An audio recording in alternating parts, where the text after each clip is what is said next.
So we're ready to go. Our panelists are already on stage. So quick introduction. We're going to talk about case studies, mastering omni-channel retail, delivering seamless customer experiences in a connected world. Nuno, Nicoleta, Keith, and Deanna. And I'll let them introduce themselves a little deeper and get to know them. So welcome them and thank them for coming. Hi. Hi. So I'm Deanna Stacey. I'm an advisor at it's my own advisory company, Blue Umbrella Services, worked for 11 years at Porter Airlines. I'm actually here to moderate this conversation today, and I'm going to have my panelists here introduce themselves. We have Nuno from Sleep Country, Keith from Boost, Nicoleta from Lovisa, but we'll start first with you, Nuno. Nice to meet you all. I'm Nuno Bamberg, the Senior Vice President of Brand and Marketing for Sleep Country Canada. Overseeing our portfolio of brands from Sleep Country to Casper, Andy, Dormez-vous, Hush, and Silk and Snow. And it's a pleasure to be here today talking to you. Keith. Keith Murray. I'm the CEO of boostCX. We're a customer experience management platform. We send out about 6 million survey invitations a month. I'm Nicoleta. I'm the Vice President of Retail and Operation for Lovisa Jewelry. I've been with the company for over 3 years and in the space of retail and business operation for over 28 years. Okay, so let's get started. So particularly with the two of you, we're looking at omni-channel and retail. And when we talk about those strategies, I want to talk about where they break down and where you find that tension.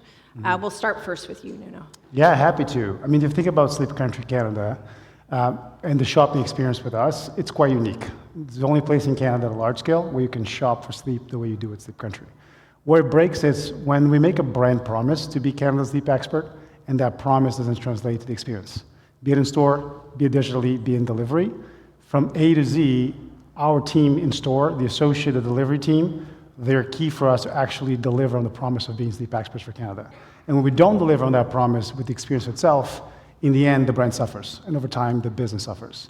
And what we found at Sleep Country, that the best way to ensure that it doesn't happen is actually having the entire team at the table from the onset. So a business that's ran 80% of the times based on event retail, we have to have them at the table from the brief to the execution all the way through to ensure that whatever promise they put out to the consumer can be delivered in every single channel, experience-wise, to the same degree, to the same level. Okay. And how did you find that at Lovisa? Yeah, definitely. I clearly agree and generally agree with Nuno. I think I would like to add that definitely when you look at the both experiences, the most important, and for us what we try to overcome at Lovisa Jewelry being a newer but not so small as we operate over 1,000 stores, we try to avoid definitely the breakage from the online to the customer experience to the in-store experience. So because others went ahead of us, we definitely trialed and tested so we can connect the dots before we have any breakage. Even though we are a small brand, we definitely do a lot of test and trial before we move into a space of any digital in-store experience or even our online platform. Okay.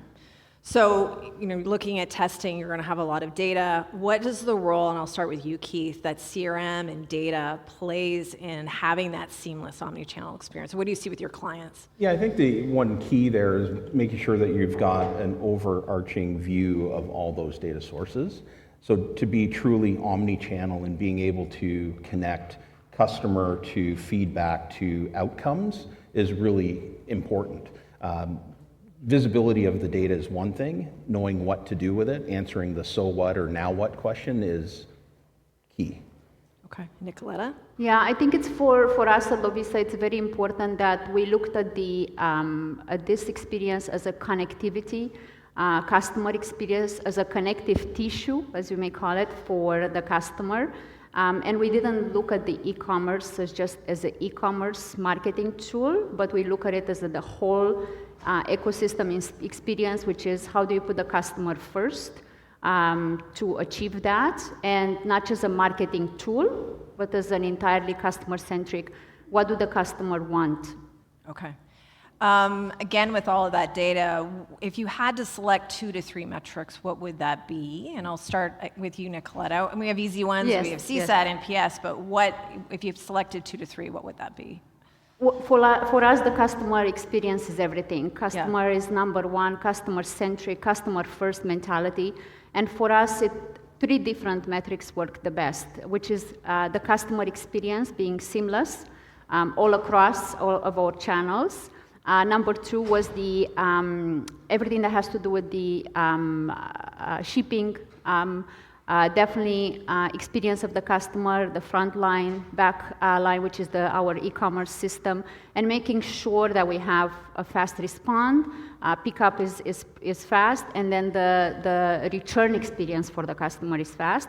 And I would say number three for us is definitely going above and beyond and reading and aligning on the customer journey. What is the customer telling us before we actually do anything? And we operate with this mindset actually. We don't use any tools before we think what is the customer journey and what will the customer take away from this. Okay. And Keith, what do you find from? Yeah, I think it's really important to build on what you were saying earlier about connecting the journey and ensuring that you've got instrumentation across the entire journey to pull that data in. And I think the important metrics are issues are going to arise. So how are you addressing those issues? Are you closing them out? Are you doing follow-up surveys to make sure that the actual issue was addressed? A second key KPI that I think is important, we may not really focus on, response rates. How do we make sure that we've got sufficient sample size to make sure we're not just hearing a small sample or a bias sample? We want to make sure that we get a sufficient volume from our respondents to make sure that we're getting good feedback that we can action. So you touched on something there, which always means a lot to me, is how do you respond? It's recovery. So speak a little bit more about that in terms of the response rate. Like when you know something's wrong, how do you recover, and how do you measure that recovery? Yeah, it's really around things like speed to respond. You know, that's an important key metric in terms of when an issue does surface, how long does it take someone to get a response to the customer? Second key metric is accountability, or is around accountability, and making sure that it doesn't just go into a queue, it goes to a specific individual that can action it. And then you have to have some kind of escalation around it to make sure that you're measuring response time, close time, and that close the loop feedback to get, did we actually solve the problem for the customer? Okay. When we talk about omni-channel, when you look internally, you're not just talking about one department, you've got cross-functional. How do you ensure you break down those silos? What are the things you put in place? That's a great question. I think most organizations are structured around departments, to your point. Yeah. So by design, they are built as silos, if you think about it. And in our case, it's all process, right? So from the get-go is having every single one of the departments that involved in what we promise to consumers are going to deliver as an experience, be at the table, one, to understand post an event, post a campaign, post an engagement with consumer, how did we behave and what to deliver? And at the discovery stage, how do you take that insight? And then through every single department, you're able to distill not only what we learned, but how we get better. But also part of that is, I find that at times departments are looking at the same consumer with very different lens. Marketing is looking at brand health metrics, consumer experience is looking at CSAT. In the end, it's the same person. No consumer sits there and evaluates Sleep Country based on its marketing versus the customer experience. They just evaluate the experience, period.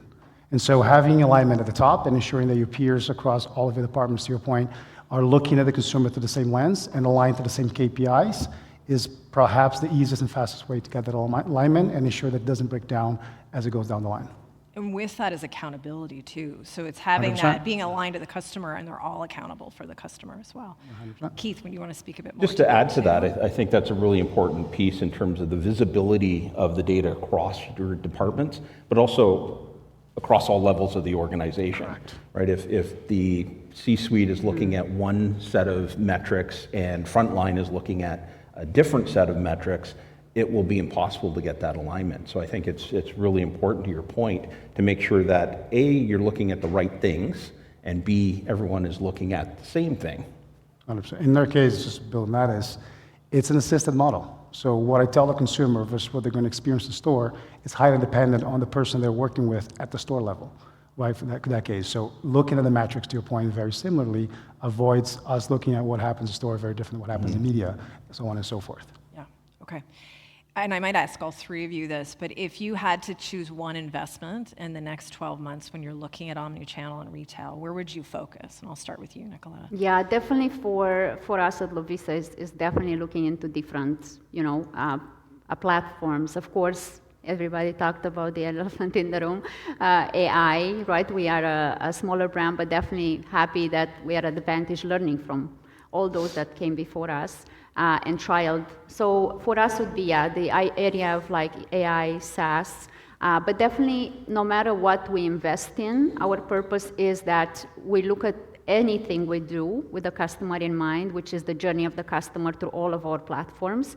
And of course, no matter what AI will do, maybe will accelerate things, but if our processes and foundations are broken at the operational level, because I think no matter where you're coming from, either you're in the marketing, merch, operations, retail, the C-suite, if we don't know, and that's our purpose at Lovisa, is we know where is our omni-channel customer always sits, where are they in the journey of our company, of our brand, and are we all aligned, and do we transpire and place that into our strategy all the time, in the strategy that we want to be, or we have, or we want to get to. So I think for us that's the main thing here. So just so I understand, it's, I mean, yes, there's AI, but really investing to make sure you've got the strategy, the process, the structure in place. So first, AI and can align. accelerate. Yeah. So AI can accelerate Yeah. everything we want to achieve. Okay. Keith. So assuming you've got the strategy in place, Yeah. I would look to pull in what I'll call ground source true sources, like social reviews or social media posts, things of that nature. Those are unsolicited feedback that I think are incredibly valuable, but missed. So pulling those into an analytics platform or into your analysis of customer sentiment. The second piece of that is insights are great, but again, like I mentioned earlier, what's the so what? How do you build that into a plan? So I would invest in a CX outcome strategy so you can translate your insights into action. Can you give me an example, and I might have missed this, you talked about unsolicited feedback. Give me examples of that. What does that look like? So like a Google review. So Okay. you have an experience, you go out onto Google, and typically you find twin tail, right? They're either people who are really positively charged or really negatively charged. Yeah. But the feedback is often unstructured, unsolicited, Yeah. and valuable. Yeah. Okay. And Nuno, do you want to speak to this? Those are both excellent points. So I won't build on it because your point on the source of truth is kind of important. We've been investing a lot in people. I think when we talk about technology and we talk about AI, we talk about all of those things, enabling the folks behind the wheel is never more important than it is today. And I think we don't spend enough time talking about that. How we're building the humans behind the capability and how we're building the skill sets behind the capability. And that's what we invest a lot more in because the technology is always going to be there.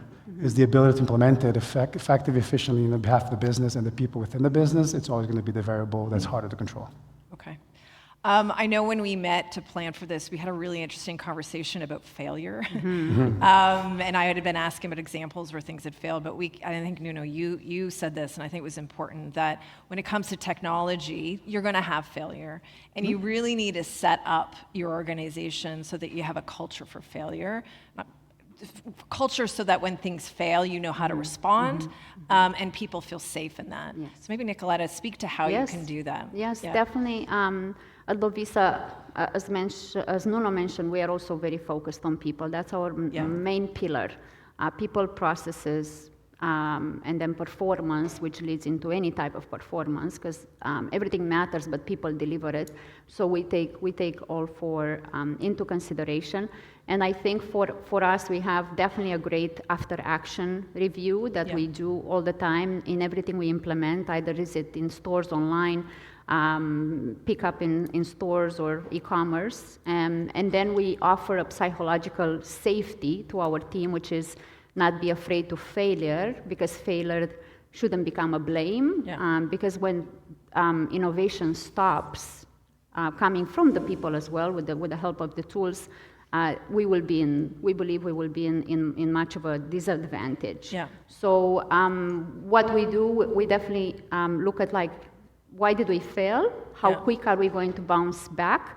How fast are we going to learn? And how fast are we going to adapt? And then what is it that we want to achieve? And before that, we do a lot of piloting and a lot of testing. And we operate as a one team, one ecosystem, one culture. And we have created forums and definitely like focus groups to discuss before we launch anything. Okay, Keith. I read an article yesterday on LinkedIn that talked about two versions of the truth. Okay. Right? One version that is reported up, and then the reality of Yeah. the situation on the ground. And it starts with trust. Yeah. So if there's trust in an organization, it starts with leadership. Yeah. There should be one version of the truth, or they should be closer. Yeah. And that's where that culture and Yeah. the being open to fail and having corrective action and understanding that things are going to fall apart. How we respond is key. That's what's going to get us back up quickly. What's interesting in that, in terms of that trust and the truth, is also making sure that truth and transparency is coming from leadership down. And when they've had their, things haven't gone right and they're honest about it, talked about things they would change in the future, I've found that that's made a huge difference of building that trust from the 100%. below the leadership level. Yeah. Yeah, no, for sure. Couldn't agree more. I think you said it really well. Is if the first response out of a leader when failure happens is to find out who did it, you've sent the message that you needed to send to the organization that you're not built in a culture of innovation nor a culture of open-mindedness. And so it is our jobs as leaders, not only across our peers, but the teams that we work with, to create an environment that truly encourages people to try, people to fail. As we say at Sleep Country, fail fast, iterate even faster. Yeah. Just keep going. It's part of the culture and has to be. And if you don't create a culture that allows for that, soon enough you're going to find yourselves out of solutions and it's out of ideas. Beyond, and we have a little bit of time before we get to questions, but beyond kind of putting that culture in place, what do team members need to kind of, if they fail, get themselves up, start over again, learn from that and move forward? Are there anything else that needs to be in place? I'll start with you, Keith. Yeah, I think resilience at the personal level is really important. Having a support structure around you that allows you to examine and understand why the failure happened. Brain trust where you can ideate on what to do to avoid it next time. If you don't learn from it, it's an expensive experiment, right? And I think that's where the structure, the support structure around someone is important. And part of that is the data you talked about before as well, so you can understand where the breakdown was Exactly. and what needs to change. Technology to your advantage, right? So Yeah. every process we run is ran through a tool that can tell me where did it break, why did it break, where it happened. Yeah. And generally it's either people or process or both. Yeah. And you can't tell if the people are enabled to do the process if you can't tell if the process is good enough. And so in many ways, it's going back to the fundamentals of, is our process clear enough? It's even think about Maslow's pyramid of needs is, do I know what I need to do to do my job well? Is that are the line clear defined? Are my SLAs clearly defined? And so all of those processes are really important, and then the people feel enabled enough to be able to execute against them. And if there's a skill set gap, the process will show that, and you're able to address that as well. Yeah, and all of that is important when we talked Omni-Channel, particularly as we mentioned before, because of the cross-functional nature of it. Correct, 100%. If a consumer walks in store expecting to talk to you about a pillow fitting, but as an associate you have no idea what that is, I just broke a promise. And I can't get that promise to be unbroken. Yeah, okay. I'm going to open this up to the audience here for questions. Kelly.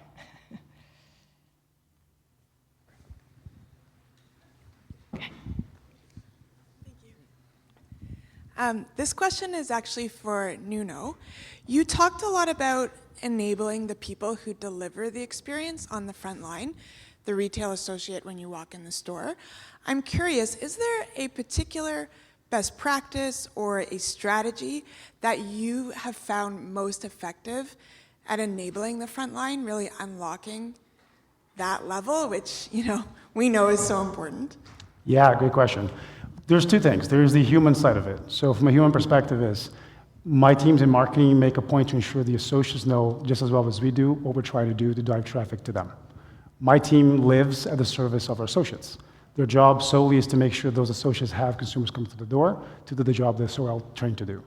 The second part of it becomes practical, which is training. So make sure that you do have a training process that's not only qualified, but also checked and have checkpoints across the process to ensure if the people trained by your leaders are evolving or not and have the right metrics in place.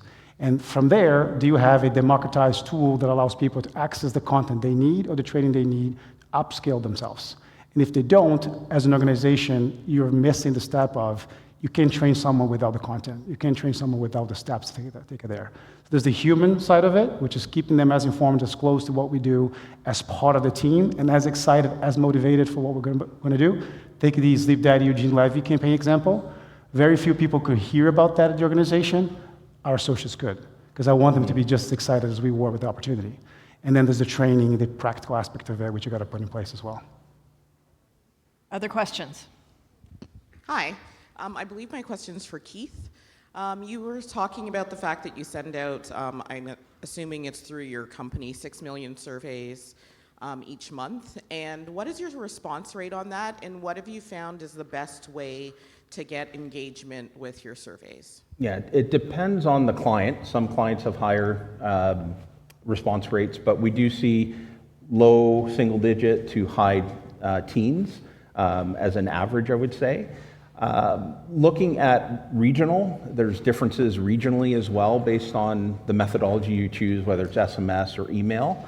WhatsApp is certainly becoming more prevalent as well. So identifying and understanding your customer base or your sample base and understanding how to reach them. Best practices look at having a fallback. So if you're sending by SMS primarily, have a fallback to email. Have a strategy around reminders at a certain period of time. If they don't respond, send a reminder. Limit it to two reminders. Other questions? Yep. Thank you, everyone, for the insights. Quick question. While crafting digital strategies, especially omni-channel, what do you think is the biggest gap today in terms of what brands think customer value and where actual value for the customer is created? Who wants to take this? Do you want to take that? Yeah, sure. Yeah. Maybe I can answer. I think the voice of the customer, I think listening to the customer in all its depth through all the channels every company offers, and really ensuring there is collaboration with everybody in the company, and we don't operate in silos, as we talked before, or as a function. Because I think that's where the breakage comes into place when everybody, either in any department, they operate as a function instead of operating as a omni-channel themselves and seeing everything from the eyes of the customer. And what is the communication? What everybody sees in the company, do they see everything that's happening all across? And do they have insights into that, no matter the layer of the company, higher or lower? Yeah, that's always difficult, is Yes. ensuring those insights are shared across the company, and Yes. how do you do that, to what level? I definitely saw that at Porter. Yeah. I mean, to Nuno's point, the tools that you implement, the processes, and making sure that everyone respects them, and having the leadership in any position of leadership checking in and doing the action reviews and ensuring that they use the tools in the box. Yeah. Yeah. And you'd be surprised with the classic cliche of sharing is caring, but that's very real. Yes. So having just the basic quarterly town halls, bring the Yes. folks from each department to speak for half an hour about what they're doing, what they're up to. You would be impressed by the how validated, how included, how empowered they feel, and how much more productive they get by knowing what's going on around the organization and feeling a part of it. Yeah. Yeah, and I think another gap that might occur is we're missing getting the insight at the point of failure. Yeah. So sometimes there's a latency factor Yes. because we don't get the input until the transaction's completed. So if there's a way to instrument your process and be able to get those insights along the customer journey, I think that will close some of those gaps as well. Yeah, because your surveys are coming. I know at Porter, they would be after they'd flown, that they had arrived at their destination. So you were Exactly. missing that piece, and that's what you're finding, I guess. Exactly. The leading and the lagging indicators, right? Exactly. Your brand health metrics, at least in the world, the way we see it is your brand health metrics are all your lagging indicators. It's how people thought of your brand at the moment of engagement. A lot of our CSAC, customer experience stats are, to me, a leading indicator. It's what's happening right now. Yeah. It's someone on the ground saying, this is what I'm feeling about the experience with you today. And so balancing those two will likely give you a good strategy to move forward and identify, to your point, early on what are the failures that I have to address. Okay. Other questions? Oh, I see one back there. Yeah. You mentioned that that the customers see the brand in just one customer, not all the departments. They're not separated from each other. That's just one brand. And so, as you said, customer satisfaction should come from all departments, which is the goal for everybody working in one organization.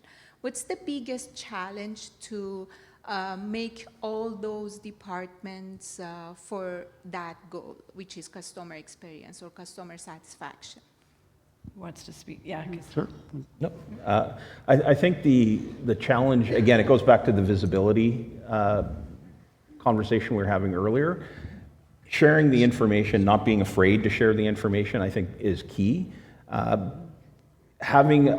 Everyone should have a number, every department should have a number, and it's the orchestration of those numbers and objectives that I think tie it together and make your plan and strategy cohesive. I would agree, and making sure the leaders are accountable for it. In the end, as the leader of every department is going to be the voice that is going to sound through the department and what they believe in. And if your customer experience leader and your marketing leader and your product leader are not aligned in what are the objectives that move the organization forward, you're never going to get alignment below that threshold. So they got to be held accountable. And then, of course, to your point, then that gets distilled down to everybody else and shared as a common goal, as a common objective, a common plan that we all believe in. And I think it's also important that, to your point and to your question, how much do we involve those people ahead of time? Those departments, maybe they've had experiences before, or they worked in a capacity where they have experienced a certain point or subject we are trying to achieve in a company. So for us has been successful that we ask ahead of time those departments if they have any input or anything they can bring to the table through those leaders. Definitely the leaders are the key in the room, but opening that door as an organization for us has been successful. I think that's really critical on a couple fronts. One is ensuring you're getting the right input to build your customer experience, and who knows it the best is a lot of time your frontline team members. And then the second is really from a change management and buy-in. So they're part of that process. They help build it as you then roll that out. Yes. Yeah. Other questions? Hi, Sean here. My question is to Keith here. Oh, sorry. There you go. Okay, so we're over here. Yeah. So my question is to Keith.